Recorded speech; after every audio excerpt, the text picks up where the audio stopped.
Pasamos la palabra a Olar Villanueva Zubizarreta, profesora titular de Historia Medieval en el Departamento de Historia Antigua y Medieval de la Universidad de Valladolid, dedicada al mundo medieval y el mundo islámico castellano en concreto, que ha llevado varios proyectos de investigación sobre el Islam medieval castellano y que los ha transferido, ha hecho esa transferencia al conocimiento a través de la participación en actividades como numerosas para que hable sobre el tema de las claves identitarias de la vajilla mudéjar. Muchas gracias, Beatriz. Y gracias a los asistentes, a quienes han organizado este seminario, a las instituciones que también lo amparan y a esa red en la que nuestro proyecto también participa y colabora para reuniones de este tipo que me parecen ciertamente oportunas, tanto en el tema como en el formato. La intervención que yo voy a presentar es de dos personas, como viene aquí.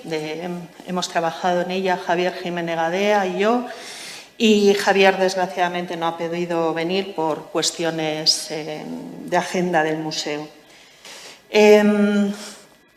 Cuando desde la red se propuso hacer esta reunión y elegir un tema, Javier y yo decidimos elegir una pieza del MAN, como se nos había insinuado. Escogimos este azulejo, que no vajilla, que es de lo que hablaré, y con ella retomar una reflexión a dos bandas que llevamos mucho tiempo haciéndonos, que nos ha ocupado y nos seguirá ocupando muchas tertulias y que hoy de alguna manera queríamos compartir. Por lo tanto, no es sobre todo una reflexión en voz alta sobre nuestra idea de la vajilla mudéjar, de un territorio como es la Cuenca del Duero, que es el ámbito en el que nosotros trabajamos. Por lo tanto, más preguntas y, sobre todo, lanzar ideas más que cualquier otra cosa. En primer lugar, y antes de abordar esta cuestión y de estructurar los contenidos, debemos de definir el término vajilla mudéjar, que es lo que hemos utilizado para el título de esta intervención. Y es curioso porque si incluimos estos términos en la base de datos CERES, que ya otros compañeros han recurrido a ella a lo largo de esta mañana, lo que aparece si seleccionamos el término vajilla y mudéjar, lo que nos aparece son una serie de platos de manises de reflejo dorado, del tipo a los que Ana acaba de ocuparse, y curiosamente algunos también fechados en el siglo XVI. Aunque, como digo, el término en la orden de búsqueda era vajilla mudéjar. Así que, en primer término, tenemos una asociación de cerámica mudéjar con producciones levantinas de reflejo dorado. Si acotamos esta búsqueda a plato mudéjar, curiosamente la nómina de objetos seleccionados se amplía y ahora nos aparecen nuevamente cerámica de loza dorada, ahora también de Málaga, los platos de Malika que mencionan los documentos. También aparecen piezas decoradas en verde y manganeso, habitualmente también asociadas a producciones mudéjares, valencianas, paterna y aragonesas en su mayoría, pero también castellanas, y ahí aparece incluido, por ejemplo, un plato de Guadalajara decorado en verde manganeso. En tercer lugar, nos encontramos también con otras piezas decoradas castellanas, sevillanas y toledanas, decoradas en cuerda seca. Y además, curiosamente, por ejemplo, está incluido en esa nómina de platos mudéjares un fragmento con decoración estampillada vidriada monócroma en verde, hallada en Ávila, de la que más tarde hablaremos. Por lo tanto, como vemos, para empezar, el término vajilla mudéjar es un tanto, diríamos que ambiguo y poco definido si atendemos a estas cuestiones. Para nosotros, ¿qué significa el término o qué entendemos nosotros por vajilla mudéjar? ¿De qué vamos a hablar nosotros en esta ocasión? ¿Sobre qué nos vamos a preguntar en esta ocasión?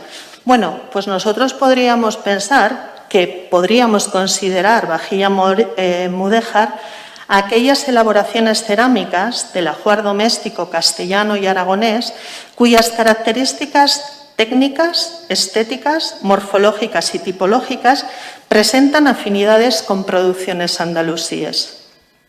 O también, y es por la que nos decantamos, para nosotros, vajilla mudéjar son las elaboraciones cerámicas del ajuar doméstico castellano y aragonés manufacturadas por alfareros musulmanes, esto es, mudéjares, con independencia de las características técnicas, estéticas, morfológicas y tipológicas que presenten.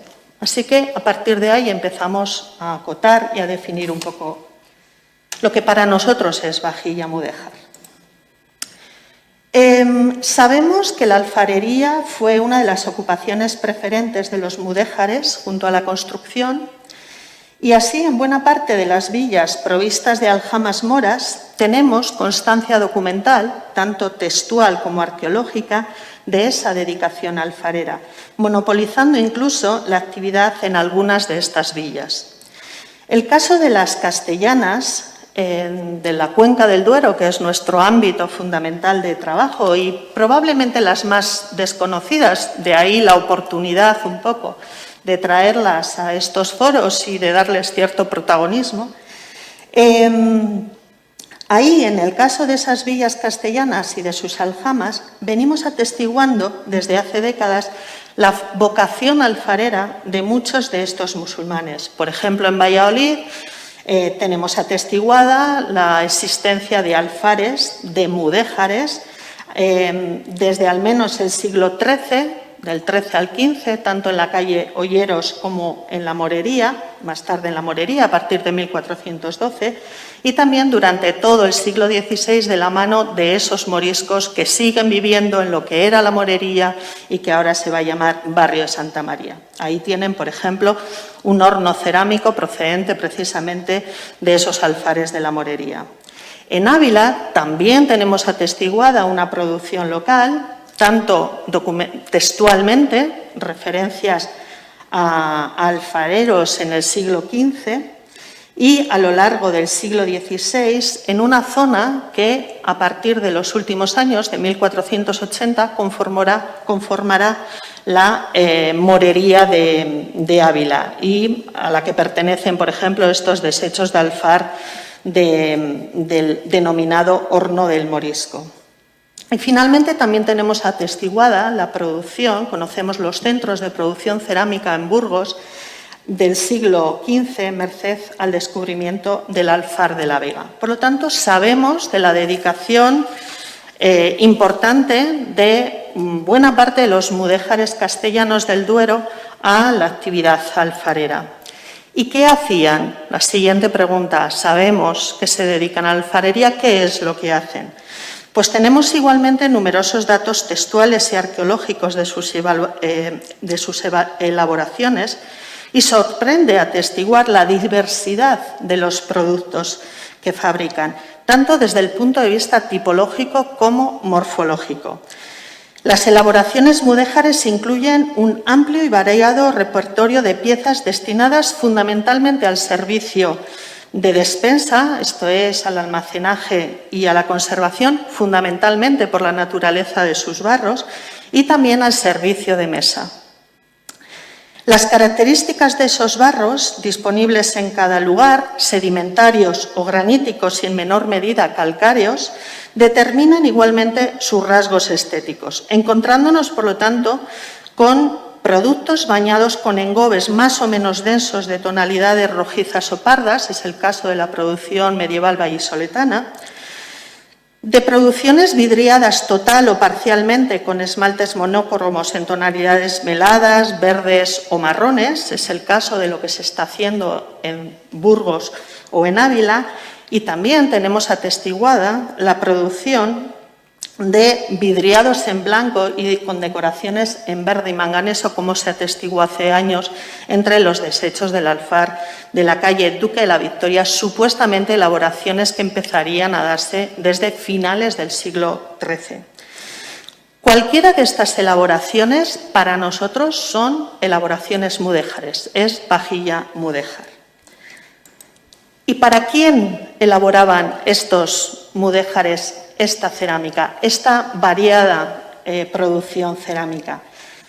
Esta es la siguiente pregunta que nos formulamos. Las referencias en los textos disponibles y en las estratigrafías urbanas nos informan de que estas elaboraciones eran adquiridas por toda la sociedad y estaban presentes en los hogares de cristianos, judíos y musulmanes. Los textos, ordenanzas, inventarios de bienes o testamentos nos permiten conocer sus nombres y sus usos, fundamentalmente. Y la arqueología nos aporta las características físicas, el reconocimiento de las piezas de las que nos hablan esos textos. Pero también nos preguntamos, o nos hemos ido preguntando a la hora de configurar esta intervención, si se elaborarían piezas o encargos específicos para los miembros de las tres comunidades. Y si es así, ¿cómo reconocer esas piezas elaboradas específicamente para unos y para otros? Podemos pensar que además de las elaboraciones de uso cotidiano y general, bueno, sí, las elaboraciones generales que se hacían, algunos clientes cristianos pudieron demandar y comprar a los alcayeres mudéjares ciertas producciones específicas. Sería el caso de elementos singulares para un uso particular, como las aguabenditeras, que solo estarían presentes, lógicamente, en hogares y ambientes cristianos. También productos con símbolos religiosos cristianos, como los calvarios, las cruces o determinadas leyendas, como Inri, Jesús. Podrían pertenecer a ellos vajilla con símbolos, con determinados símbolos heráldicos que podrían entenderse como encargos familiares de familias cristianas, pero también para nosotros constituye un indicador social la procedencia arqueológica y estratigráfica de las piezas. Luego veremos más en particular estas cuestiones. Es decir, la localización del yacimiento arqueológico del que proceden esas piezas nos estaría también marcando la identidad de los poseedores de esa vajilla, de forma que si estamos excavando un palacio del siglo XV, pues es de pensar que la vajilla que se estaba utilizando en ese ambiente pertenecía a esa familia cristiana. En el caso de los judíos, existen igualmente algunas producciones específicas que pudieron haberse elaborado para esa clientela judía y que podríamos identificar. Sería el caso, por ejemplo, de piezas singulares para las celebraciones religiosas. Es el caso, por ejemplo, de las hanuquiyás, esas lámparas de 9 receptáculos para celebrar la fiesta judía de la Hanukkah, de 8 días de duración, durante los cuales se van encendiendo progresivamente cada día cada luminaria. O también sería fácil poner en relación con esa comunidad y por la celebración de la fiesta del Pesaj el plato específico que se utilizaba para la celebración de esa cena pascual. También podríamos pensar como indicadores de vajilla destinada a los judíos aquella que, conserva algún tipo de epigrafía, de leyenda en caracteres hebreos o que incorpora algún tipo de elemento característico como puede ser la menorá que aparece en estos ladrillos abulenses. Pero también, y como hemos dicho antes, queremos llamar la atención por la potencialidad que puede tener en el registro la procedencia arqueológica y estratigráfica de las piezas que pueden delatar a su poseedor. El caso que ponemos aquí es ciertamente singular, una escudilla procedente de la excavación de un solar en la plaza de la Judería de Teruel, que además incorpora una decoración figurada que quienes lo han excavado proponen identificarlo con 2 figuras de 2 varones judíos, porque guardan gran afinidad con otras representaciones iconográficas que representan a estos judíos. Pero todo esto nos lleva a la pregunta clave y central que a nosotros nos interesa, ¿no? Y en el caso de los musulmanes, ¿cómo reconocer las elaboraciones que pudieron fabricar ellos para ellos? Esto es, reconocer y cómo, si hubo igualmente piezas específicas para los hogares musulmanes. Es muy arriesgado y difícil proponer que existieran formas y tipos cerámicos elaborados específicamente para la comunidad para satisfacer determinadas prácticas gastronómicas. Apenas disponemos de fuentes documentales que nos informen de la dieta de los mudéjares. Se supone que, amén de los productos prohibidos, los musulmanes castellanos y aragoneses consumirían habitualmente platos de sémola, estos platos tipo cuscús, como se ha atestiguado en contextos y recetarios andalusíes y como también lo han expresado los análisis antropológicos realizados sobre poblaciones mudéjares castellanas que indican que consumían o que la dieta era rica en hidratos de carbono. En contextos andalusíes está atestiguada la fabricación y la utilización de un recipiente específico para esta comida, como es el ataifor, ampliamente representado en las colecciones cerámicas y hemos visto incluso casos esta mañana. En contextos mudéjares no nos consta que se elaboraban ataifores, al menos no se mencionan como tal en los inventarios, pero probablemente los tajadores, que sí que están presentes en la documentación de la época, podrían cumplir y ser utilizados para este fin. Coinciden, como ven aquí, en tamaño y morfología con algunos tipos de ataifores, y mientras que en las mesas cristianas podrían servir los tajadores, para servir los asados, en las de los musulmanes podrían utilizarse para esa ingesta de platos tipo cuscús. Así que tipológicamente creemos que no existieron tipos específicos para la comunidad. Pero de la misma manera que encontramos símbolos asociados a cristianos y judíos, nos preguntamos si existen símbolos apropiados por los musulmanes. El hilal o la media luna es un símbolo habitualmente asociado al Islam y muestra de ello son algunas evidencias halladas, por ejemplo, en estelas musulmanas, en estelas funerarias, mudéjares, también en pinturas de la época donde se representa al moro con atributos de la media luna en estandartes y la estrella de 6 puntas. E igualmente, la mano de Fátima o Hamsa, la mano protectora, se asocia también con el Islam, aunque bien es cierto que es una representación que asimismo es utilizado en otros contextos no islámicos por su carácter protector. Esta asociación del hilal y la Hamsa con el Islam queda de manifiesto también en esta ordenanza de Granada,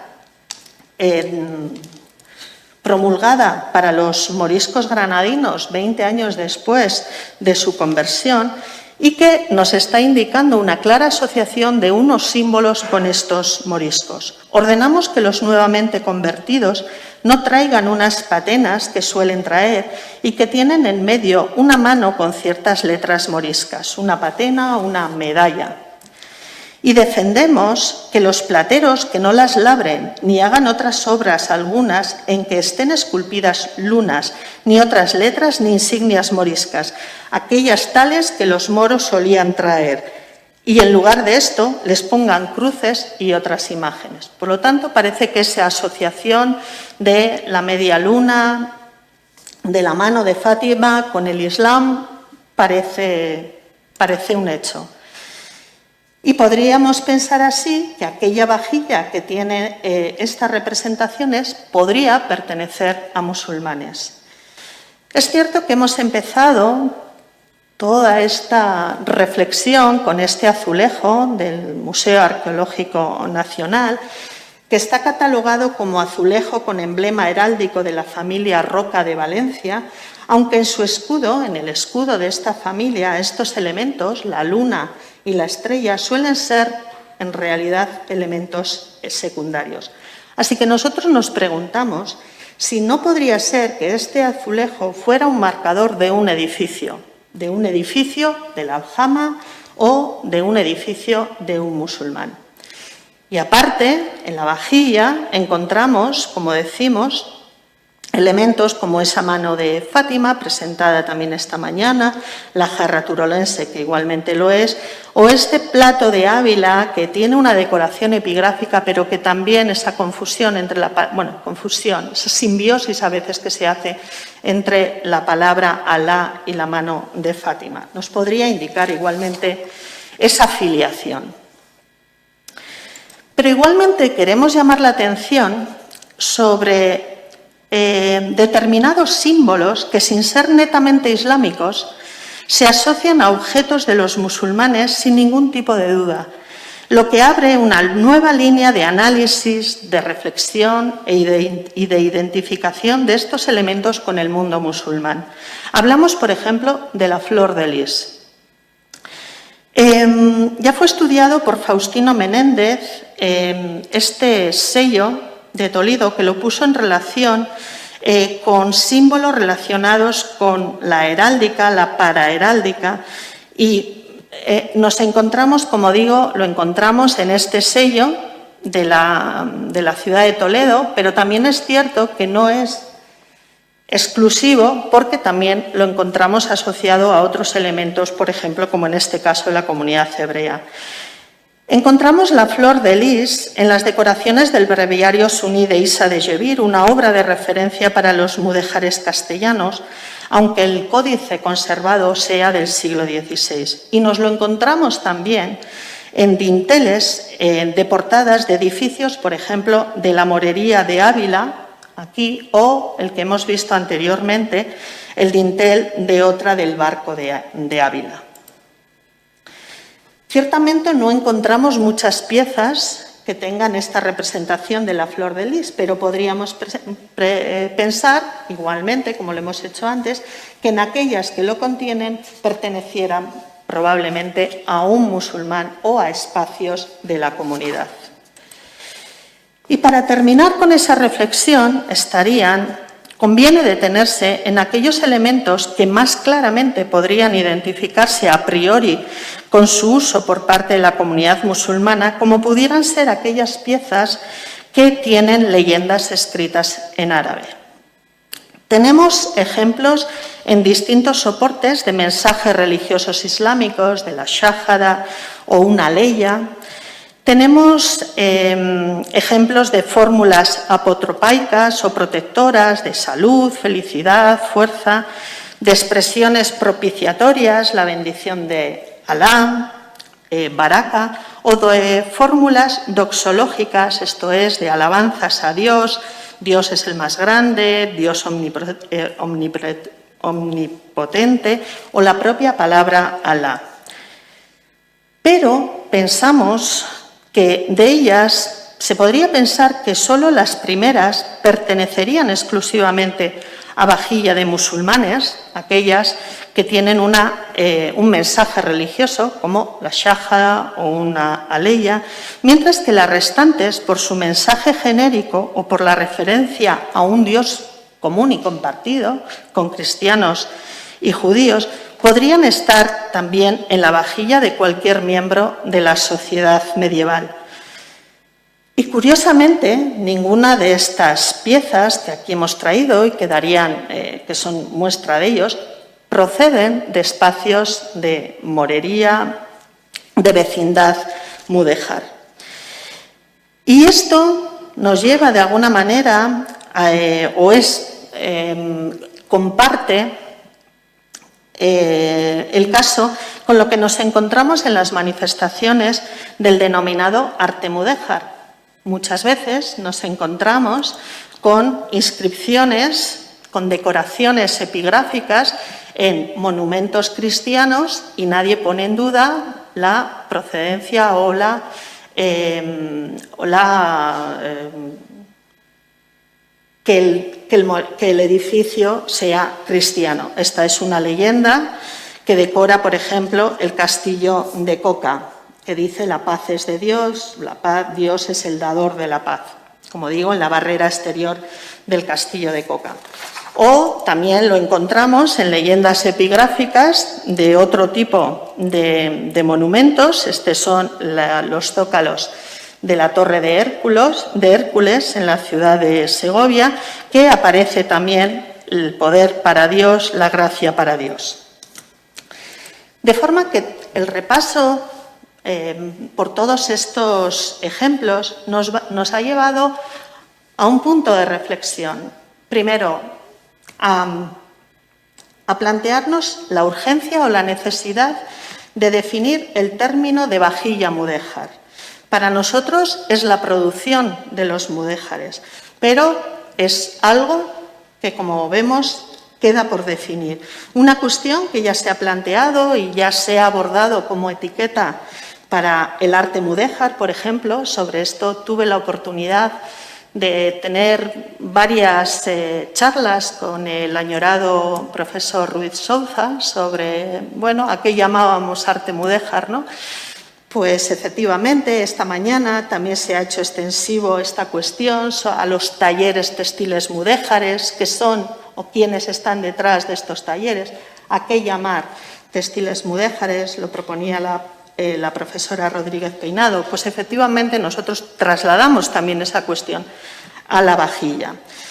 Así que para nosotros, bajo esa etiqueta, existen un variado y muy heterogéneo, unas muy variadas y heterogéneas producciones cerámicas que nos hacen plantear la necesidad de revisar algunas colecciones, de fijar la mirada en la procedencia de algunas de esas piezas cuando se trate de conjuntos arqueológicos, para saber si efectivamente proceden de espacios de vecindad mudéjar, y también de releer o mirar con otros ojos aquellas piezas que tienen leyendas epigráficas que dábamos por hecho que tendrían que pertenecer a poseedores musulmanes. Volver a reformular algunas preguntas y a plantear dudas sobre esa cuestión, ¿no? Y a volver a analizar el tipo de leyendas epigráficas, como en el caso ya también estudiado por Carmen Barceló de las leyendas epigráficas andalusíes, que planteaba un caso de este tipo. Así que después de este repaso, y perdón si me he extendido mucho, más preguntas o inquietudes que respuestas, abrir aquí una línea también de trabajo que se ocupe de estas producciones, de esta vajilla mudéjar. Muchas gracias.